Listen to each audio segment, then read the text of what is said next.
India from 600 BCE to 400 BCE, kingdoms and republics.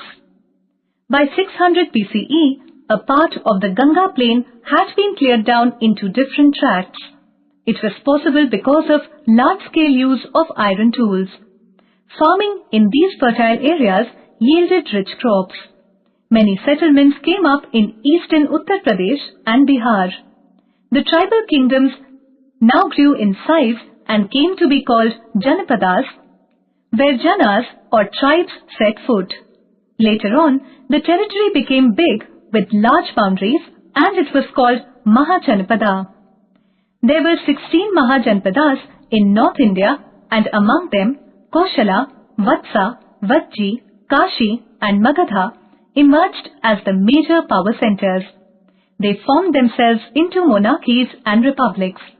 A republic is that form of government in which power is held in elected group of people or by an elected chief, whereas in monarchy, a state is ruled by a single hereditary ruler.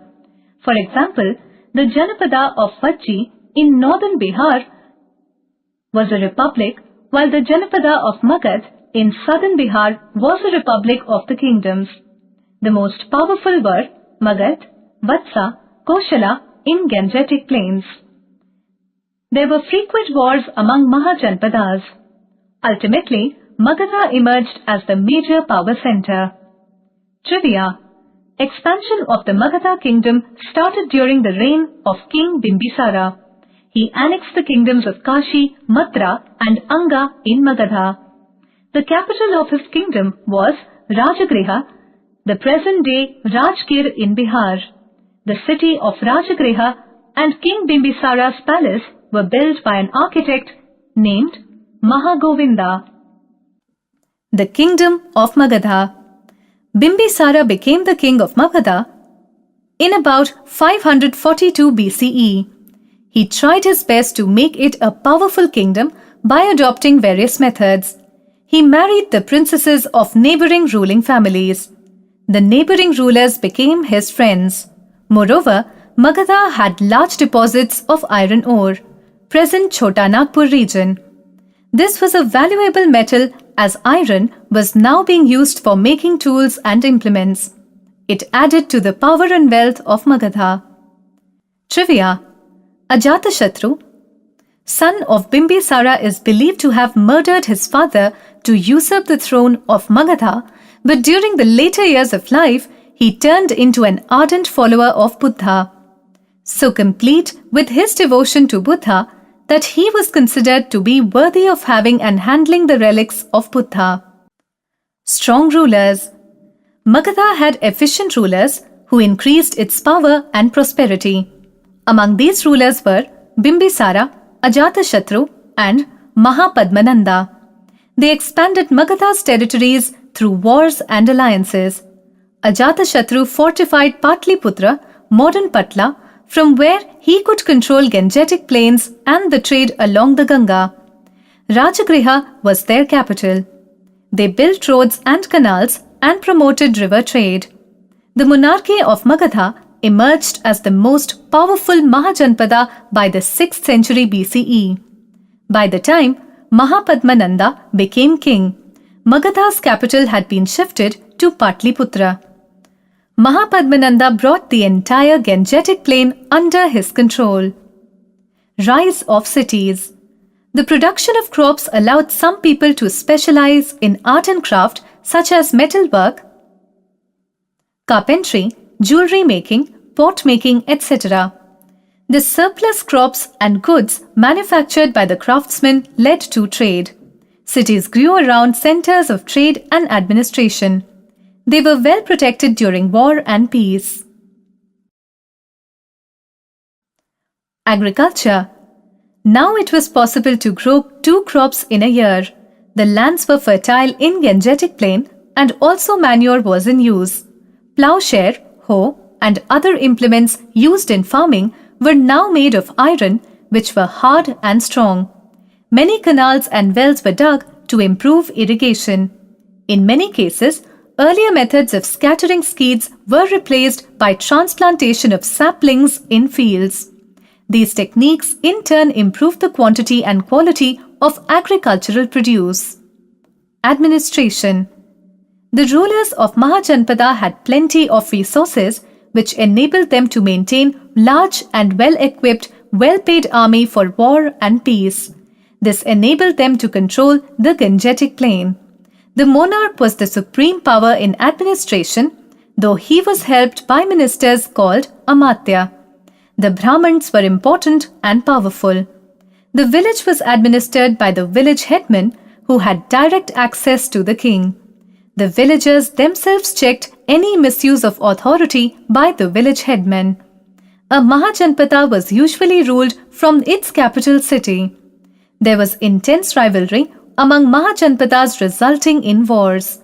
Therefore, capital cities fortified themselves against enemy attacks by high walls built around them. Fortifications were usually made of mud, stone, wood, or bricks. Revenue.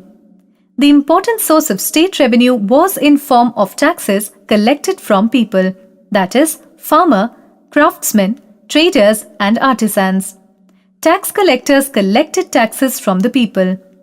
Land tax fetched the maximum revenue to the state.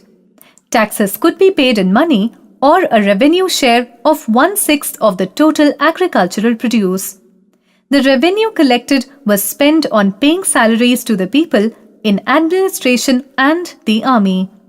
It was also used on public works such as construction of roads and canals. Rest of it was deposited in the king's treasury.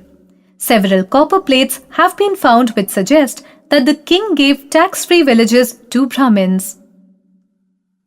Trade. A good network of routes developed which encouraged trade and also better administration and military movements. River and overseas trade also gained importance. Bhrigu Kutch became an important trading port. Punch-marked coins of gold, silver, and copper were used in transactions during trade. The merchants went from village to collect the raw material. For example, cotton from the farmers, thread from the spinners, and finally sold cotton cloth produced by the weavers. The merchants got a profit through supplying required goods. Society. The artisans and merchants organized themselves into groups known as shrenis or guilds. Probably they used the punch-marked coins which were not issued by the king. As the artisans lived and worked together, they were regarded as a caste, jati. The sons followed the same profession as their fathers, so the caste became hereditary. Gradually, separate laws were made for each caste. People of one caste or class could not eat with those of another caste, nor could they marry outside their caste. Religion. At this point of time, later Vedic religion was a religion of many rites and sacrifices. Outside the four Varnas, Brahman, Kshatriya, Vaishya and Shudra, a fifth group of untouchables also developed. The untouchables were treated with contempt and were looked down upon. They were supposed to perform unclean jobs, but there was no rational reason for this attitude.